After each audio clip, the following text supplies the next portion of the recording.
일주일. 바닥에 누운 채로 당신은 소리내어 중얼거린다. 이제 일주일이 지났을 뿐이다. 당신의 구두 속에서 회백색 구멍들이 욱신거린다. 불을 넣지 않은 장판이 당신의 등과 어깨에 얼음처럼 차갑다. 그러니까 이제 일주일이 지났을 뿐이다. 이틀 뒤 두 번째로, 이틀이 더 지나 세 번째로 다시 당신이 의사에게 그 상처들을 보여주리라는 것을 당신은 지금 모른다.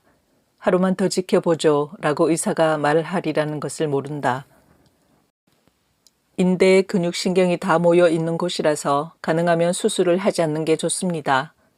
당신이 다시 구두를 앞코로만 끌고 걷는 묘기를 해 수납을 하리라는 것을, 오후 6시가 지나 야간 진료비가 추가되리라는 것을 당신은 모른다. 붉은 거미줄 같은 레이저 광선이 훑고 지나가는 왼쪽 발목의 구멍을 다시 들여다보리라는 것을 모른다. 죽어있는 회백색의 피부 조직을 보며 드레싱을 할 때 왼쪽은 아팠지만 오른쪽은 오히려 아프지 않았던 걸 기억하리라는 것을 모른다. 아마 신경이 죽어버린 모양이지 생각하리라는 것을 모른다. 수술을 하면 이 죽은 부분을 도려내는 거겠지. 가장자리 생살에서 피가 흐르겠지. 그따위 라고 생각하며 당신이 마른 눈을 깜빡이리라는 것을 모른다. 더 추워지기 전에 그 어떤 앞일도 알지 못한 채 당신은 차가운 바닥에 누워 생각한다. 그 전에 꼭 한번 자전거를 탄다면 죄일까? 당신은 천천히 몸을 일으켜 앉는다. 구두를 벗고는 때 묻은 흰 운동화를 신장에서 꺼내 느슨하게 끈을 풀어 신는다. 다시 석조 계단을 밟아 내려가 원룸 건물의 그늘진 마당으로 침착하게 걸음을 옮긴다. 낡은 차양 아래 세워진 자전거의 체인을 푼다. 지난 이태 동안 부지런히 타온 자전거다. 비가 퍼붓는 여름날에도 타고 나가곤 했기 때문에 그때그때 마른 수건으로 닦아주고 비닐을 씌워두었는데도 구석구석 녹슨 데가 있다.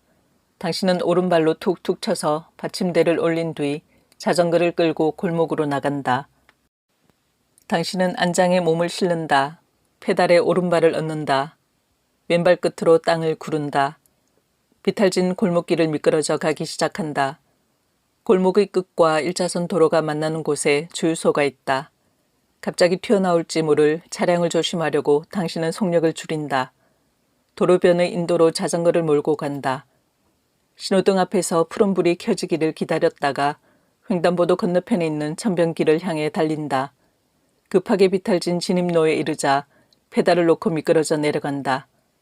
잎이 다 떨어진 버드나무들이 검고 섬세한 뼈들을 드러낸 채 물가에 무리지어 서 있다. 퇴색된 잎들이 아직 붙어있는 화렵수들 아래를 당신은 빠르게 달린다.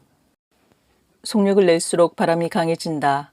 이 바람을 맞으려고 당신은 여름 한낮에도 이 길을 자전거로 달리곤 했다.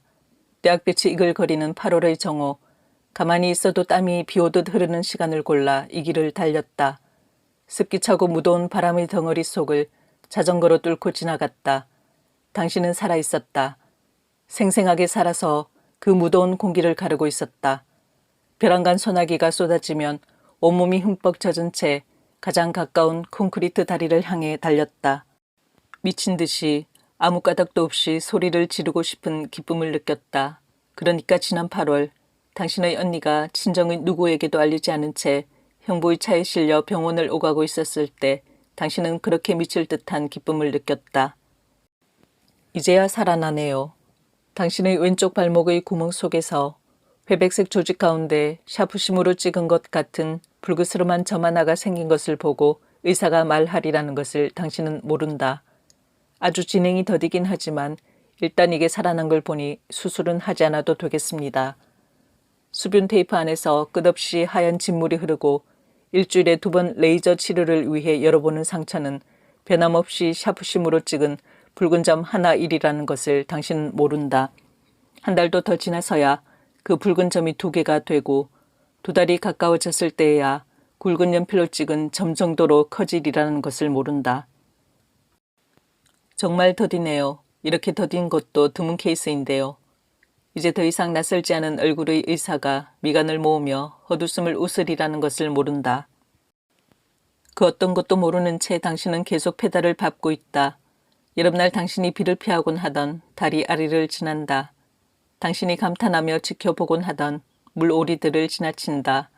목을 동그랗게 안으로 말아 부리로 제기틀을 매만지는 그것들의 몸놀림이 보인다.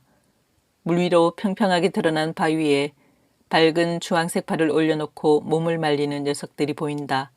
여름보다 몸집이 커진 흰 두루미가 보인다. 지금은 물속에 있어서 보이지 않지만 선명한 빨간색 발을 가진 놈이다. 더 페달을 밟았을 때 당신은 본다. 늙은 회색 외가리 한 마리가 꼼짝 않고 물 가운데 서서 먼 곳을 바라보고 있다. 그토록 커다란 새가 그토록 고요하고 느리게 존재한다는 사실에 당신은 몰래 감동하곤 했다. 자전거를 멈추고 서서 한참 동안 그것을 바라보곤 했다. 그러나 당신은 멈추지 않고 계속 달려간다. 맞은편에서 달려오는 헬멧에 고글을 쓰고 마스크로 코와 입을 가린 자전거 레이스들을 피한다. 발목에 통증이 느껴진다. 삐었기 때문인지 화상 때문인지 분명하지 않다. 어쨌거나 더 달릴 것이라고 당신은 생각한다. 당신이 기쁨을 두려워한 것은 불필요한 일이었다. 당신은 기쁨을 느끼지 않는다.